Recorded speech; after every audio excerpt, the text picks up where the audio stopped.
Hello everyone, Kieran here with Explorminate, and welcome to a first impressions video of Civilization 6 Gathering Storm, the newest expansion that just came out, by the time you see this video, maybe 2-3 days ago. So I have spent the last 2 nights playing this. This is my first game playing through, and I actually lost here. I was an idiot, was not watching Religion. So I lost about 10 turns ago, but I wanted to keep playing because I was really starting to get to some of the end game excitement.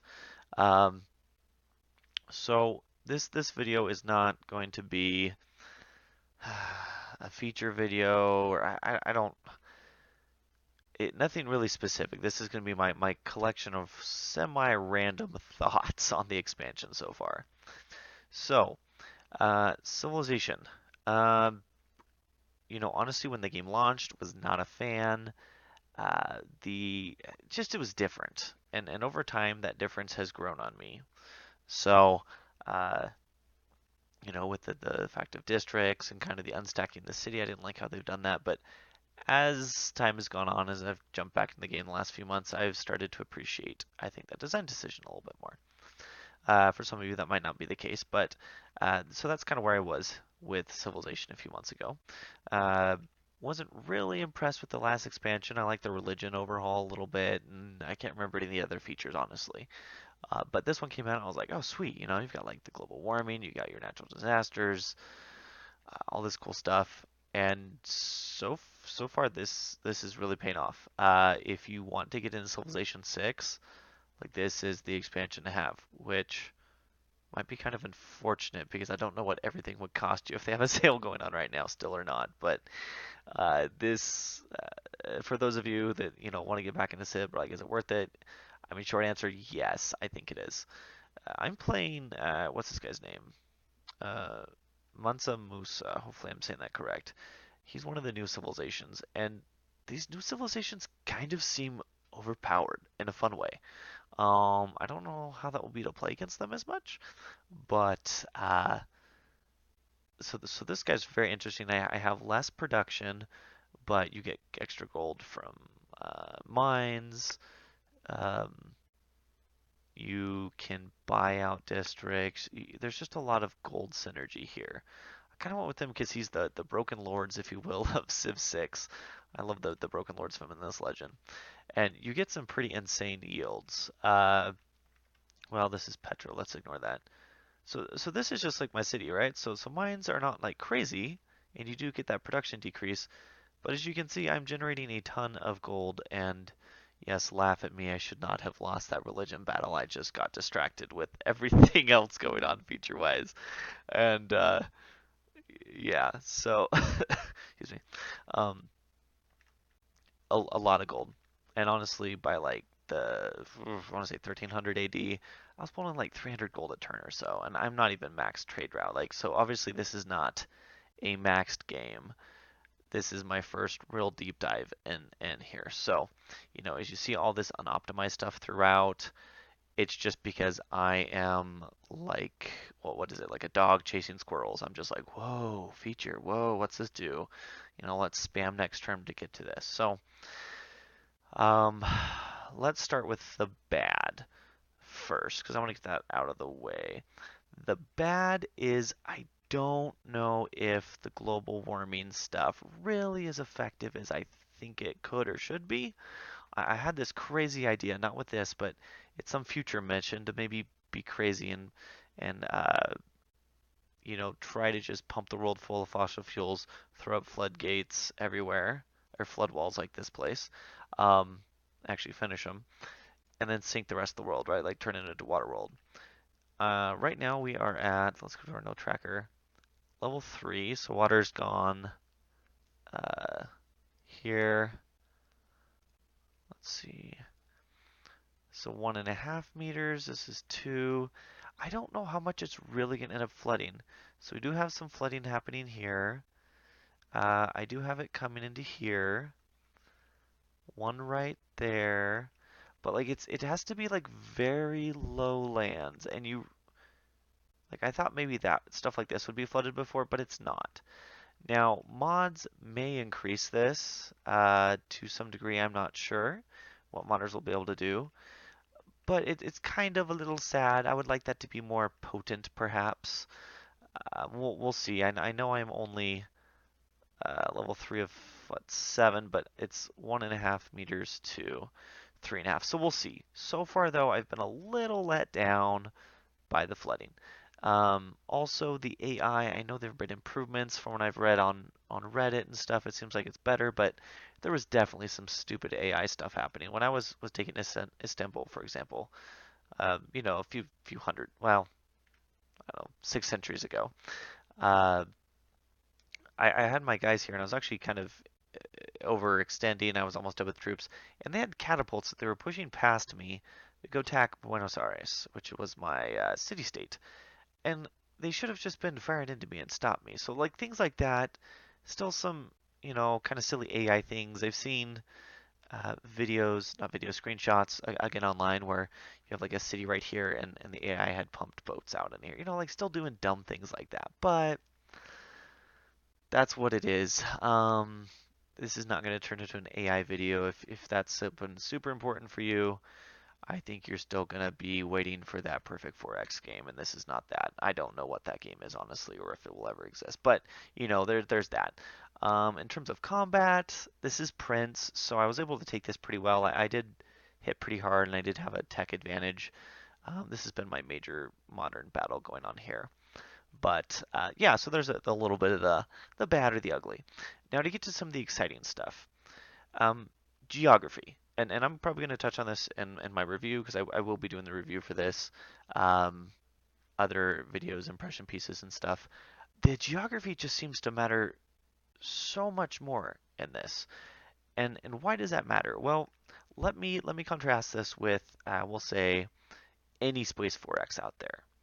Now they might be realistic because space is full of a bunch of empty space. Like just it's called space, right? For a reason. But basically you just fly your fleets and they put like a gas cloud on there to add some shield, negate the shields this way or there's that. But like it's basically you're flying from rock to rock. And the actual everything between your cities or your planets is boring.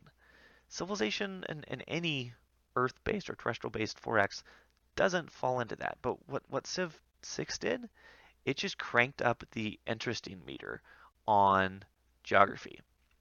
And geography, what's that like? Well, in capitals of the world, right? Well, the best definition I've ever heard of geography is what's where, why is it there, and why care. So, what's there? A city. Why is it here? Well, because I wanted these resources and stuff. Why care? Well, why care this city's here? It was hit by both volcanoes within a turn. I lost 3 population. Why does it matter that this city's here? Um, I was trying to go for the campus, but look at these fertile tiles. My goodness, these volcanic eruptions are just making this the most fertile land in the world. Um, Maybe not the world, maybe some rivals, but like, look at these productions. Now, if I throw mines on here, which we're going to do here in a turn, let's just throw mine right here, actually, just show it off. That is crazy production for a tile. Like, and that's going to be all of these. Now, it's cool with these volcanoes. I had these improved, and I was just going to see if, hey, if I get a double eruption, do I lose my improvements? Well, my improvements, they eventually went away. I don't know if that was the second improvement or returns, but yes, you can't just let them sit there in their dilapidated state because it matters. Another thing about geography and the placement of the maps, you notice they have the mountain range names, the river names. Rivers will flood. I had to build a dam here because this was flooding like insanity. But as you can notice, we do have some pretty good output here because of those flood and the fertility. Um, the fertile lands. You think of the Nile and the Egyptians, right? Um, Mountains are no longer. I mean, they still matter, and I feel like the mountains maybe appear a little more than I felt in other games to a degree. Maybe it was my start. If you play Inca, you can have some crazy mountain starts, but you get your tunnels so you can bypass mountains. And then they brought back railroads. So again, it's not just forever moving your guys because, excuse me, um, it's super boring to have to like manage that one unit per tile. I get why that aggravates people.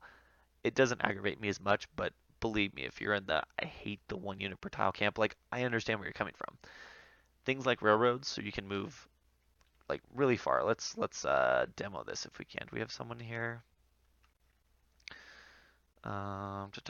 Military engineer. That's not a great example. Well, basically, I'm getting guys from here to there in turn. You know, when previously you'd be like, oh, you'd have to click this every time, or manage everybody to stop and stagger so that a unit wasn't in another unit's way that was queued up to move, and you know all that infuriating stuff. Um, I love having railroads back. Tunnels are cool. Haven't used them a lot. Um, Volcanoes, floods, those are really fun and they happen a lot. And that part of the um, natural disasters, a blizzard I saw, dust storms, a hurricane. I had this big old hurricane come wreck ship through here, teared all this out. Um, those are really well done. Again, I know as I said like the global warming stuff is not so like exciting as I thought it might be as something to like an inanimate force of nature. Well, it is a force of nature, inanimate object, right, to fight at the end of the game. Uh, but the disasters, the volcanoes and stuff are really cool. It has a nice little graphic comes up. You know, it tells you how many tiles were affected, if population was lost. Those are cool. And I'm just playing on two. Honestly, well, setting two of four. I would like to crank it to maybe three or four in future games, but we'll see. So yeah, the storm aspect of everything pays way off. Like it's just really interesting. It varies the game and it makes the world feel so much more alive. You know, these mountains are actually exploding, like that affects you. And you're playing your little mini game where, okay, do I keep my worker down here to fix things or do I chance running him away? You know. Um, so there's that. So movement with railroads, tunnels, cool. Canals I have not used very well yet because I didn't realize the restrictions on their placement. I wanted to canal across here, but you can't. Um, but there could be some cool stuff with that. Um, the other thing that seems quite fun is giant death robots.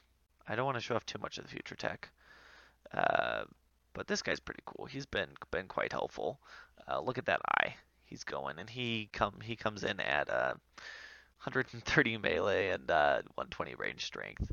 If we look at the tech tree real quick, I still don't know what's all the way over here, but so far these boost the giant death robot's ability to bring death and destruction upon everything.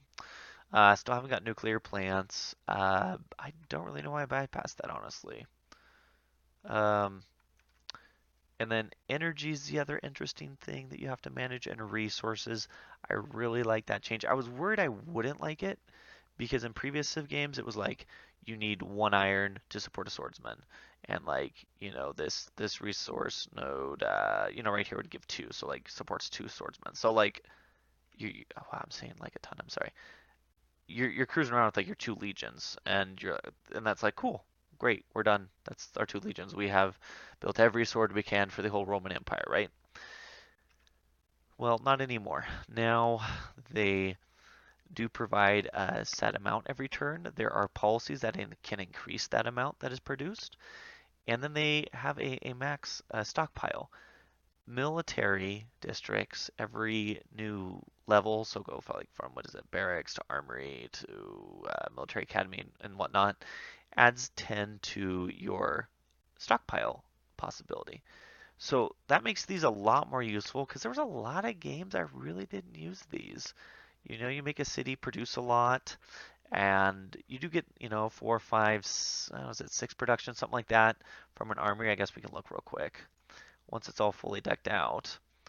Six, yeah, which is cool, and the experience is cool, but now they really do matter because you want that stockpile up. Let's look at a few units, for example, if we were to buy. Um, Rocket artillery, one a turn. Takes one to make. Mechanized enemies, wow. Mechanized infantry, one oil a turn. Let's see, giant robots, three uranium. Here we go, jet bombers, aluminum, right? So you have that set cost up front, and then that cost to create them. Certain things like horses and whatnot did have more of an upfront cost. It was more in the ballpark of, I would say like 10, and this is just with medium settings, so I don't know if that affects, goes up or down with if you're playing like an epic game or a quick game, with the speed. But those definitely mattered more. Um, and then at this point, it's just, I have 14 oil, so they're not going to make a tank cost 10 oil. It's essentially, all right, well, what do I want to do with this, right? Um, and that seems pretty well balanced as you're progressing through the eras. Battleships needed coal, for example, like Ironclads did. It wasn't all just on one resource. It seemed pretty well evened out as I played through, I felt like. And so resources are nice. They matter a lot more. I do, they really don't want you to play tall in this. What was it, Italy or Venice or something? Back in the last civilization, I believe. You could definitely play tall with them. They're not going for that with this Civ. It would be neat to have some way to buy commodities somehow. Um, Not off other players because there is trade, but maybe tying into spending a lot of money with city states. I guess you ally with them for that reason, but it's not a huge issue. I'm more just thinking if you are smaller, I guess it's going to cost you. And I'm sure there'll be modders out there that throw up, this building is spend 10 gold a turn for an oil or stuff like that, right? So that probably will be there if you need it. But anyhow, overall, very, very satisfied with the game. There's actually were other games that I've been wanting to play the last 2 nights, and I was like, let me get on Civ because I just, it's a new game, and indefinitely I just don't get to them. So it's got that itch, it's got that one more turn. And in true Firaxis style, the second expansion is way better than the first. I really hope they give this game one more expansion rather than moving on to Civ 7. I don't know if they will. If you haven't, you should check out the articles that Nate and Joshua, I think, yeah, we only have two now. Yeah, just the two are up. Um, Wrote about like the future for Civ and where it could go because this really feels like a very complete experience. I think in a way the game hasn't in a lot of ways, and up until now, not perfect by any means, but much more enjoyable and entertaining in terms of things to do. So there's my initial take. I don't want to go longer because I'll blab, but again, AI is still kind of global warming's kind of uh, natural disasters, super great. Resources, great system.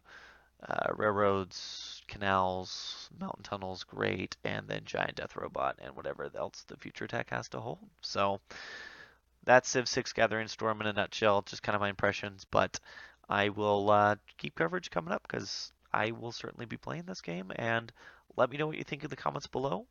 Of course, if you got questions, what you think of the game if you're playing yourself, whatever it might be. So, as always, appreciate you watching, and we'll catch you next time. Thanks.